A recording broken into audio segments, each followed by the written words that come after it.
Good evening. I'm going to call the November 13th Village Board meeting to order. Judy, would you lead us in the pledge, please?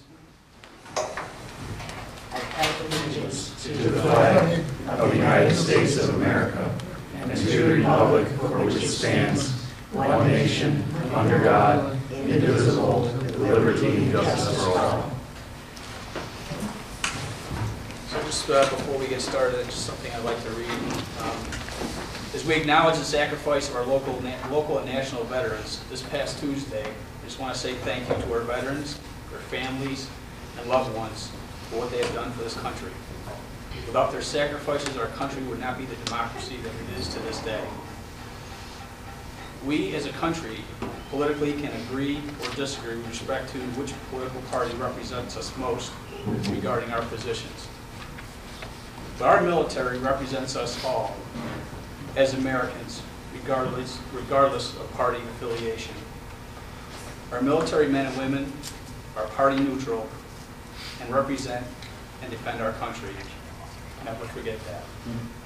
So I'd also like to give thanks to our entire staff that was at the luncheon serving Jake Swingley, his sons Evan and Kyle. Thank you very much. Our village clerk, Josette, deputy clerk, Carol Morantz, Christina, our village treasurer, village resident, Donna Rickard, thank you so much. John Cahill V was here, and Judy, thank you so much for helping, and special thanks to Will Barham for his blessing before the lunch. Oh, Kathy, sorry, thank you, Judy, for reminding me. You want to leave anyone out? She took us out. Yeah, It was a great lunch. was absolutely great. Yeah. And thank Greg Cody. Outstanding meal, Fremont once again, provided food was by excellent. Fremont Bistro.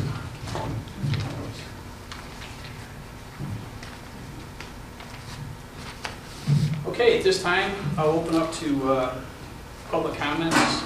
Please keep your comments to 5 minutes and give us your name and street address, please.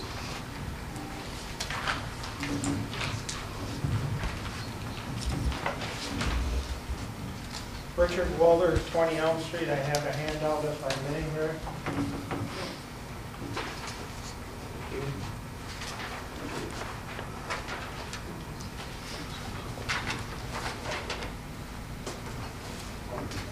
First of all, before I get into this thoroughly, I'd like to say that I believe the open party is about the worst negotiators I've ever seen or heard of in my life. We negotiated away the water department, yet we kept all the debt. $90,000 of debt that was incurred for the water department for the benefit of all the members or all the customers of the water department, yet 1/3 of those customers didn't pay the price of the debt. Only the 2/3 that actually lived in the village are paying back that debt because it depreciated our reserve funds by over $90,000. My next thing is the negotiations that have happened on the property where the old freight baggage building sits. The village did some great negotiating there. They received or will receive, as the project proceeds, $175,000 for the village. However, to do this, they gave away a road that was probably worth at least that, maybe twice that. Good negotiations. As a result, the village is going to lose one of its most historic buildings. The current plan is to being taken over privately if it can be negotiated in less than 60 days. 60 days from last week's planning board meeting, the building will be disassembled and parts of it will be reassembled to form a new building that might and should resemble that building. It will not be an original structure. It may look like it, but it will lose its historic value because now it will be nothing more than a fancy meeting room for the town. Handout here tonight This building could have been saved. The village had it within its cost structure to save it. The village could have taken over the structure from the owner. He would have gladly given it to us. At one point, he said he would gladly give up the building.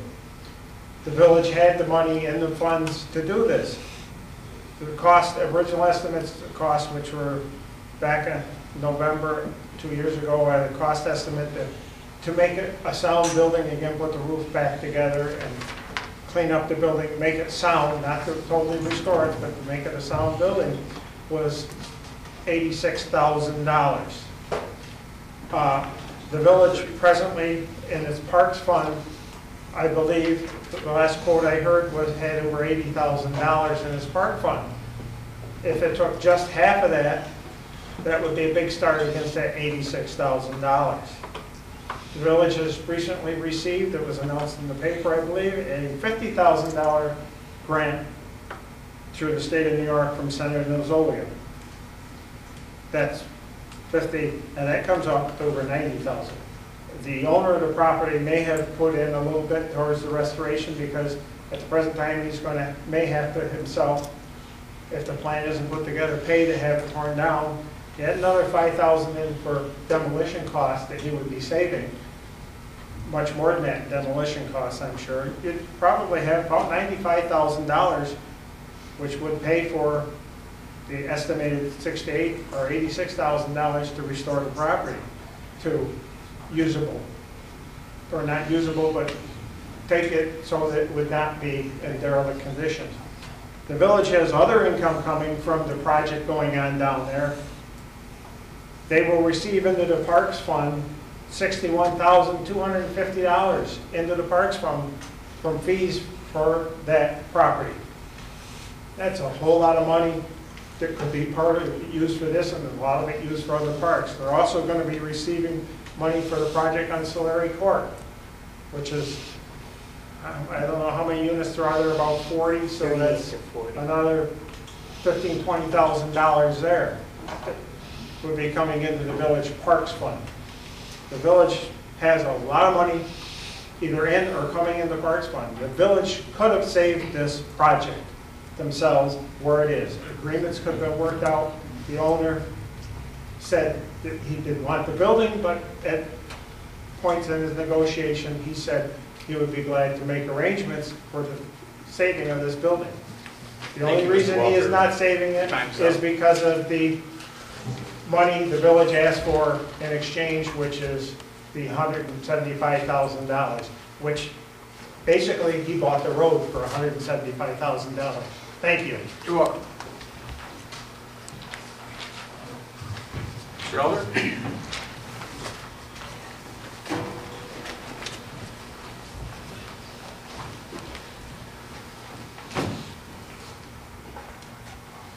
Just give me like a second. I just want to put this on the stopwatch here. There's no way to use the starter. Eric, can you tell me? Yeah. All right. Thank you for allowing me to speak tonight. The issue I am speaking to was actually brought up by Trustee Byers at the last village board meeting. His excellent points led me to address you tonight. On the board's bill pay last meeting, there was a credit card expense. Part of that bill was an expense for a background check for a particular village employee.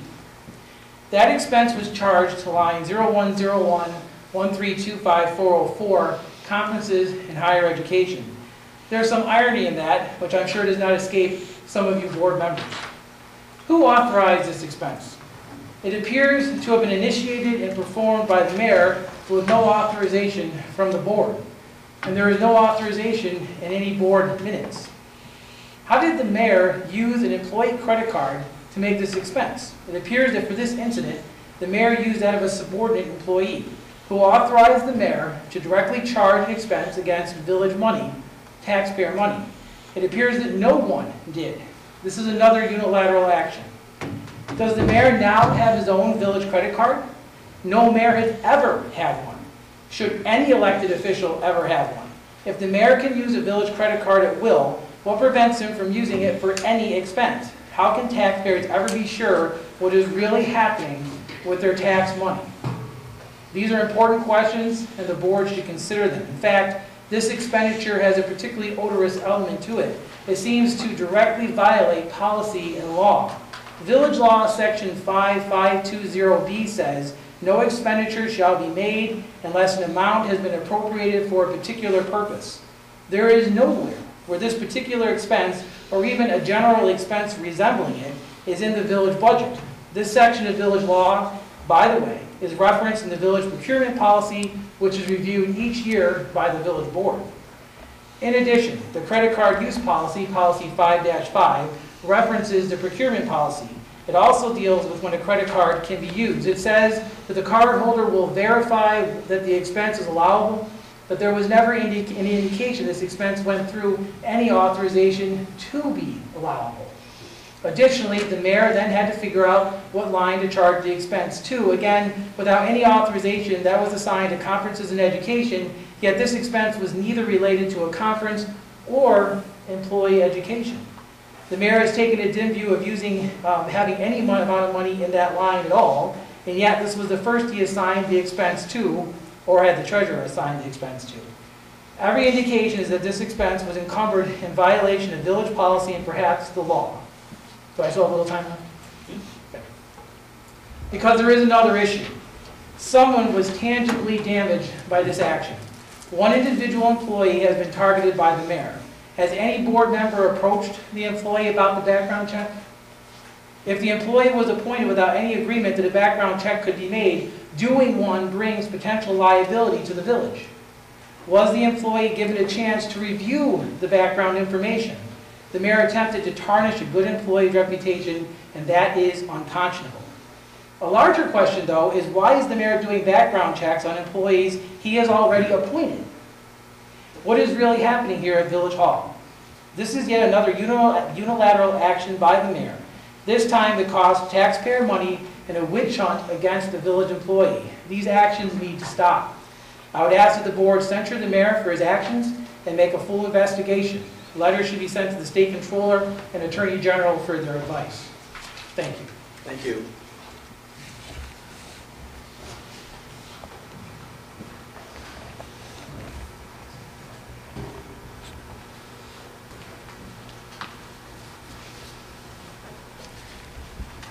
Eric Reynolds, 64 Kirkwood Park. In the past, I've asked the board about what is happening with the well fields.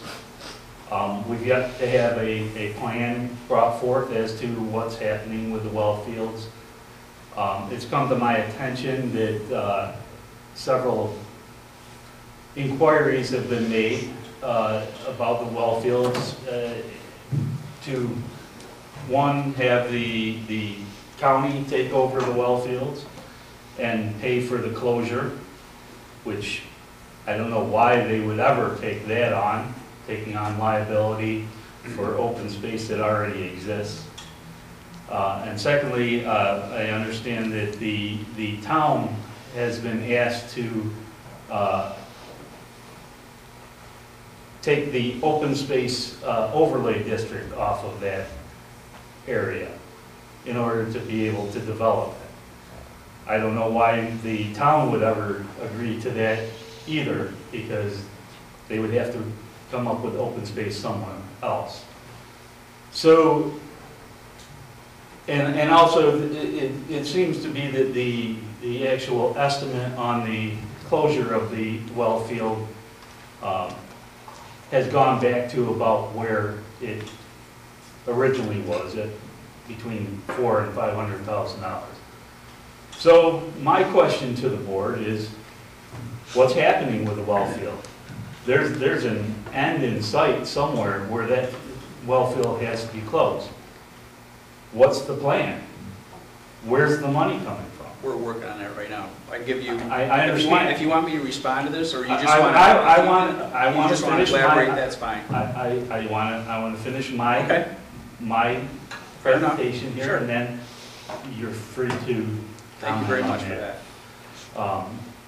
The fact of the matter is, this has all been hush hush to the residents of the village, and to the board members, as far as I can find. This has been unilaterally handled by Mr. Cahill. I would really like to know what's going on with this well field, because it's going to affect my taxes and my tax money, as well as everyone else in the village. So if you could please elaborate on that and let us know what's going on, I would appreciate it. Thank you. Sure. So we, actually, Daryl Byards, who's a board member, myself, our attorney, we have had discussions with Monroe County, the Genesee Land Trust, the Nature Conservancy, with respect to their interest in the property. So we're still in a discussion mode. No decisions have been made whatsoever, and I'm sure Peter will attest to the fact that when you're in negotiations, it's not an open. Negotiations are not an open process. Okay. We're also looking into a couple of different areas also, and as they become more viable, then we'll have more elaborate discussions. But that's where we are, very, very preliminary right now. And I understand your concerns. It's our concerns too. Okay. It's been a long time. It's been not even a year yet, Eric. But okay. What's the time? What's the time frame? When you say a long time, it hasn't been a long time. It's been less than a year since the water was switched. Okay. But from our point of view, would I like to have that done faster? Absolutely. I understand your concerns. There are concerns too. It's going to be expensive to cap those wells, and we're looking into avenues so that it won't have a negative impact on the taxpayers. And if we can do that, we will do that. It's the same as we changed the amenity, well, for the 5 board members, changed the amenity on the incentive zoning law to facilitate a $1 million grant for $877,000 or $811,000 grant for a $1 million project. We changed the amenity from the rehab of the baggage depot building to cash. Why? Because that cash amenity will be used as part of our 23% matching funds for that $800,000 grant. So it made more fiscal sense to take the cash than it did to rehab the baggage depot building. Now I can dispute Mr. Walter's numbers. We can have that discussion later. We're not going to have it right now. But we're trying to do things so that the impact on the taxpayers will be negative. That's the direction we're trying to go, Mr. Reynolds. And I'm sure that you would agree if there's a way to do that so that it has a negative impact on the taxpayers. I would hope you would agree with that. well, I would hope to not have a negative impact on the taxpayers. I agree with that. Okay. But the bottom line The is problem they have that to we get- have as taxpayers is that We've already. fiscally responsible, as you used, the fiscal responsible way to have done this was to have planned for the closure of the wells before instituting anything other than that. Okay, We're doing this after the fact. You and I have had that debate meeting after meeting, and we're not going to debate it anymore. We are where we are. It's not a debate, it's something that's done wrong. You asked a legitimate question, I answered the question. So if there's anybody else who would like to speak this evening, I'd be more than happy to allow anybody to come up. If there's no one else, then I'll close the public portion and we'll move right into board business.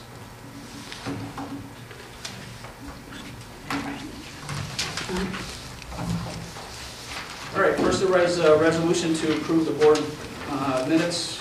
We'll do the October 23rd meeting first. Anybody have any questions on that?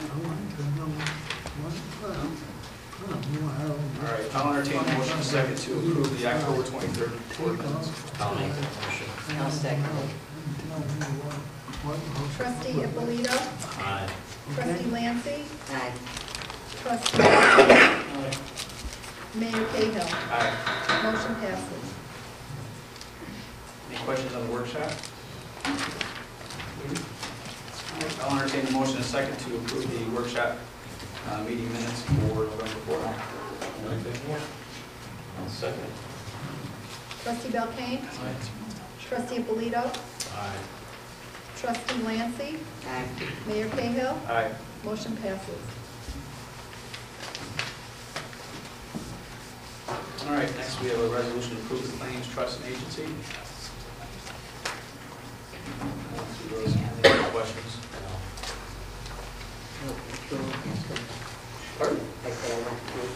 Christine. Okay. All right, then. Any questions? All right, I'll entertain a motion in a second to approve the claims, trust, and agency then. I'll make that motion. I'll second. Trustee Lancy, Aye. trustee Belkane, trustee Alito, Aye. Mayor Cahill, Aye. motion passes.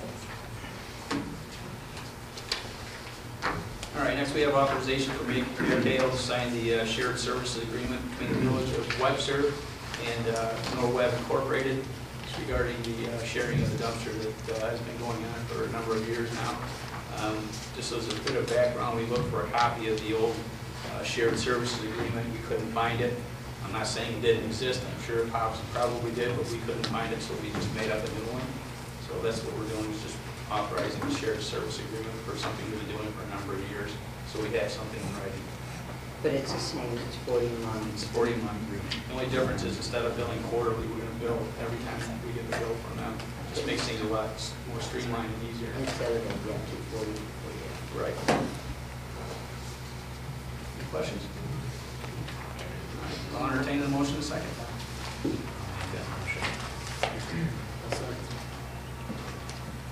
Trustee, Did you hear that? no, I did not. I'll make that motion. No second. I'll second. Okay. Trustee Alito, Aye. trustee Belkane, trustee Lancy, Aye. Mayor Cahill, Aye. motion passes.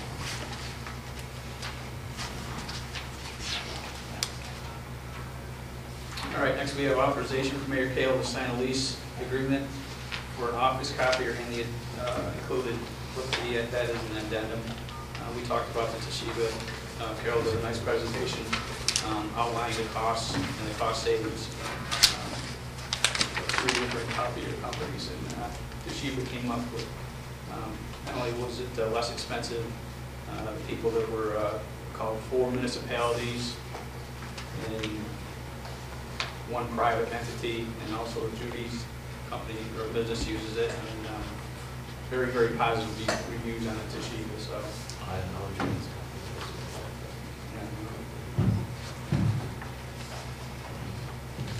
Anybody have any questions? Don reviewed all these documents, by the way, so. All right, well, I'll entertain a motion in a second for allowing me to sign the lease agreement and with that. How long's the contract?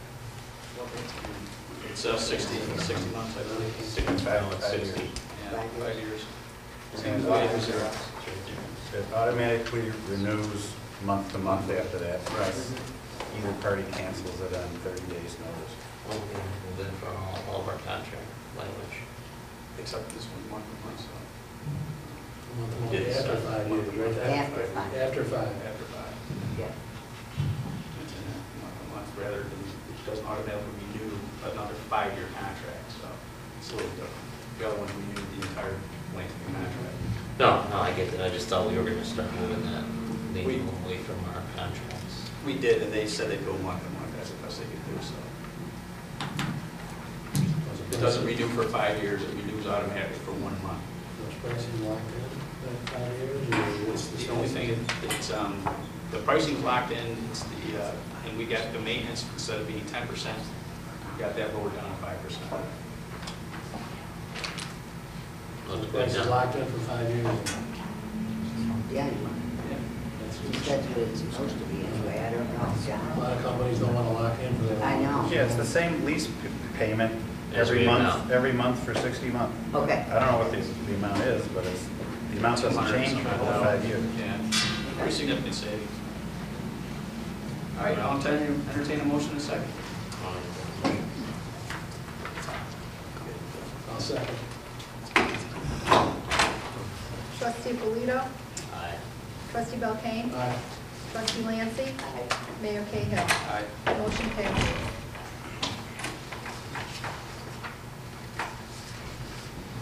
Okay, next we have a resolution to set a public hearing on proposed law number 2 titled Adoption of the Village Code. Spent how many months reviewing the code? So all those revisions will be, A lot of cookies, Jane. And I can get a new book. I'm going to be so happy. Yeah. Oh,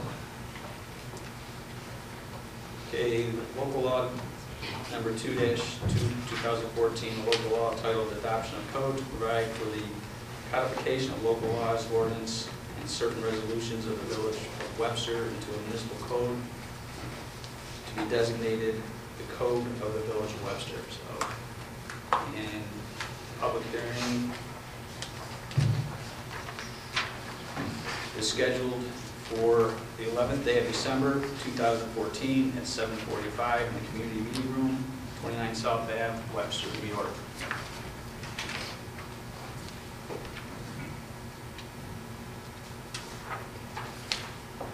You all also should have got the actual local law. I think Josette emailed it to you all. Yeah.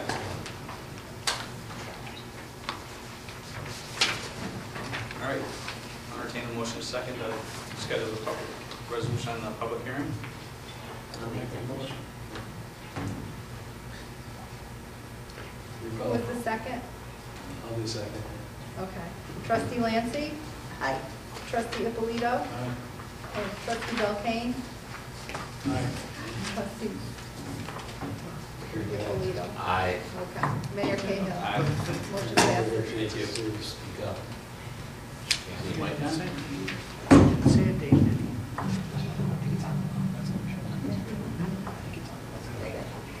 Everybody's here. You have anything for us this evening, Ash? I do not. Just.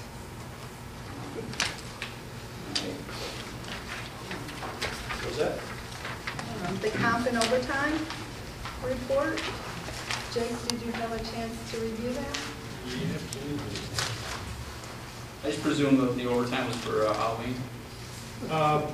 So, one of the gentlemen was for Halloween, and some of the other guys were for overtime or calling theirs. We're doing composting now. Once we start the rows, we have to take temperatures every day. So they have to go in, once we start the rows cooking, basically. You have to take readings on them every single day. So.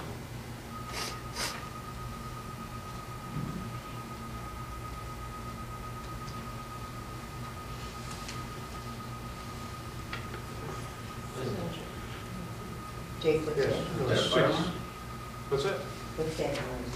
Oh, they're putting the ladder up. Oh,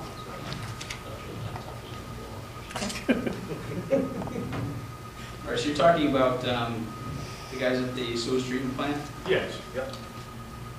Yeah, when we... Or they take turns coming in to do that, or Yes, yep. Yeah, this do is... they come in earlier or something to do that? No, it's coming on the weekends. Okay, I got you. They have to come in every day to be able to take the temperatures, because once it starts, once they start getting up to temperatures, it's got to maintain, once they don't quote me, but I think 131, minimum of 131 degrees for 4 days, and then 113 for 11 more days.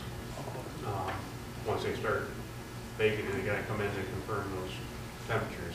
Basically, they get up about 170 very often, so we have to get the numbers and confirm. And again, that allows us to compost the leaves and use the biosolids in the plant rather than hauling them off for $54 a ton. So, lots better deal. And we're recycling. Okay.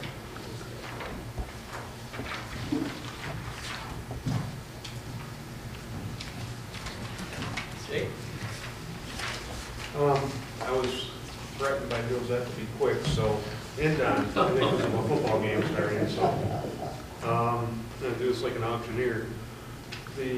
Look for, actually, a couple surplus declarations. One of them, as we have listed here, the snow blower attachment for our S100,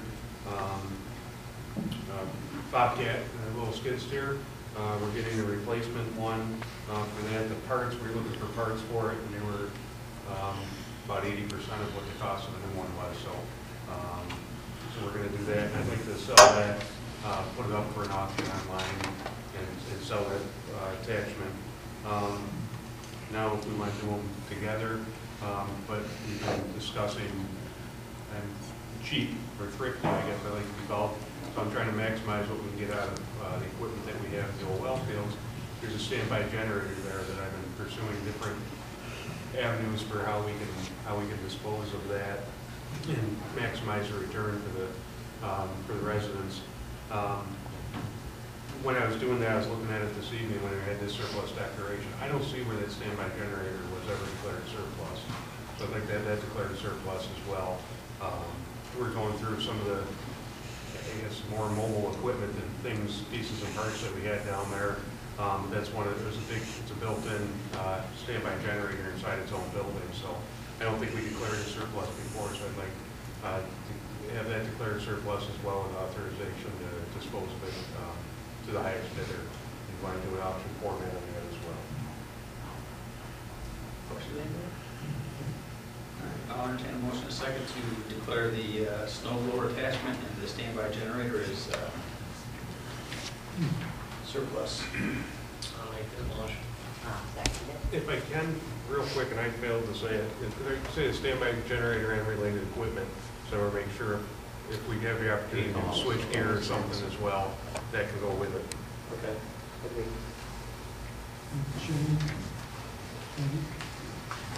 Trustee Polito? Aye. Trustee Lancy? Aye. Should I add related equipment in there? I think she or will. Did you just gonna write that down? Okay. Just want to make sure it's in there. Thank you. You're welcome. Trustee Belkane? Mayor Cahill? Yes. Aye. Motion passes.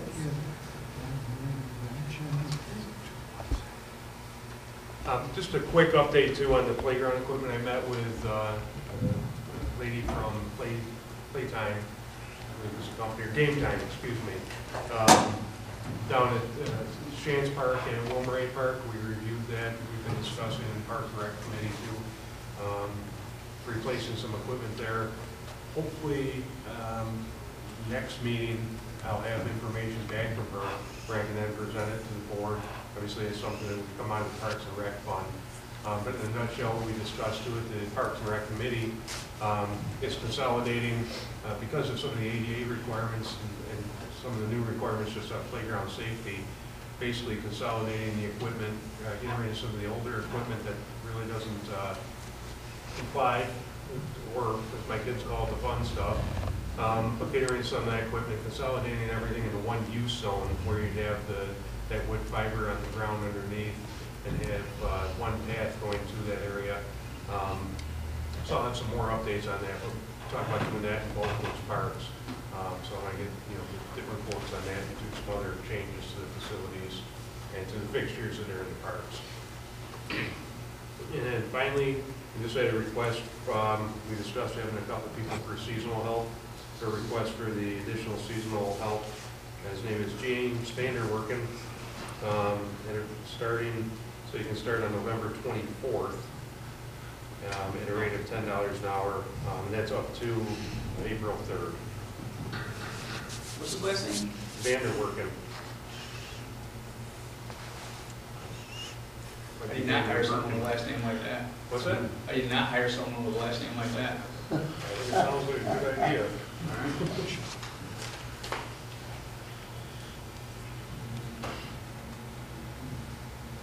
Questions, anybody? All right, I'll entertain a motion in a second to have Jake hire Mr. James Vanderwerken at a rate of $10 per hour from November 14th through April 3rd, 2015. I'll make that motion. I'll second. Okay, Trustee Lancy? Aye. Trustee Polito? Belkane? Aye. Trustee Polito? Aye. And I just want to clarify that it's from November 24th. 24th? Oh, Yeah. Okay, so it says 14 in here. Yeah, when I talked to him earlier today, he wanted to give notice of where he was working right now. Okay. And the 24th when he said he could start. All right, thank you for that, Josette. Yep, you're welcome. All right. Aye. That's all I have. Motion passes. You didn't ask me, throwing it out there anyways. Oh, I thought you said hi, not I. Oh, aye. Hi. There you go. Watch it, you can't ignore it. The last thing is the leaves. We're going to continue to pick up leaves until we get snowfall. Snow. I guess snow that we're going to have to plow or we're going to have to salt. We'll know when it's coming.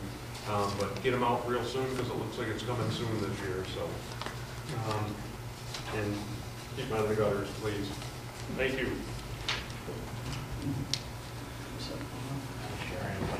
Thank you very much. All right, at this time, we'll turn the phones on. The number to call, if you'd like to call, is 265-3772.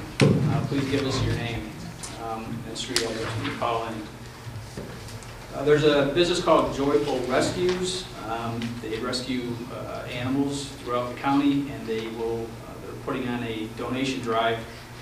They have a wish list here, and donations can be made pretty much every Saturday, I believe, over at PetSmart.